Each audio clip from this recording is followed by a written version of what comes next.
Alors, laissons-nous maintenant voir l'injection des valeurs littérales à partir d'un fichier de propriété. Ok?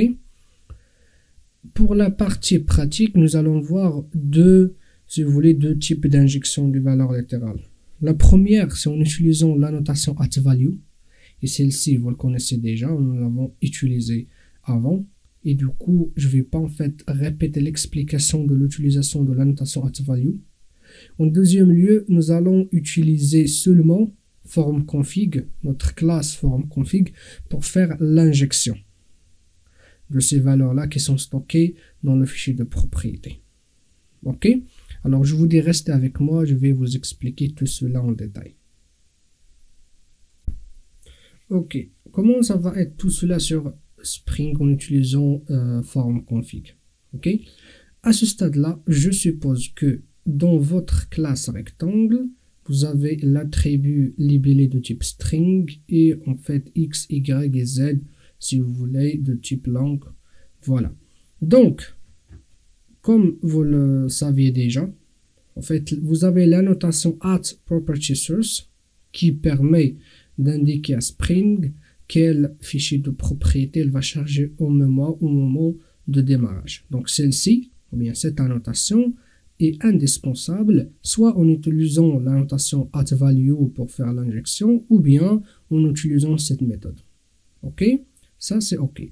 Ensuite, ce qu'on va faire, on va ajouter un attribut de type environnement dans notre classe formConfig. En fait, cet attribut, il va nous donner le droit d'accéder déjà à notre environnement, soit dev, soit prod, soit test, et ainsi de suite.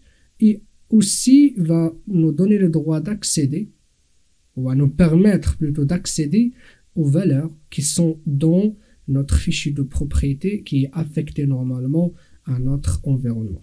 Ok, je ne vais pas parler beaucoup sur cet attribut, mais il faut que vous sachiez c'est un attribut qui est normalement dépend de l'environnement dans lequel vous êtes.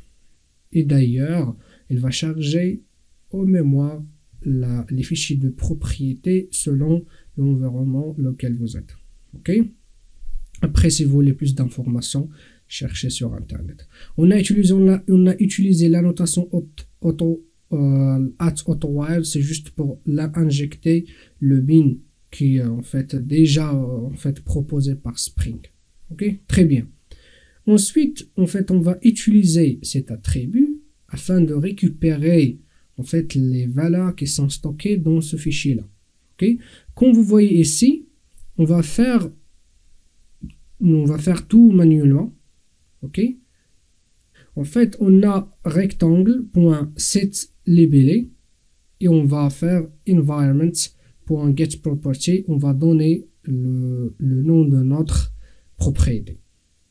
Ok, et normalement, getProperty retourne un string et alors donc on va l'utiliser comme elle est. Pourtant, pour x et y, on devrait faire un parse. Pourquoi? Parce qu'en fait, le set x et le set y, il prend paramètre en langue. Pourtant, getProperty, il nous retourne un string. Donc, on va faire simplement un parsing de la valeur retournée.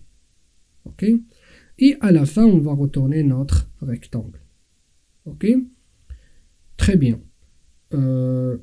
Pour l'instant, peut-être que vous n'avez pas trop compris, mais je vous assure que au moment de la pratique, vous allez tout comprendre.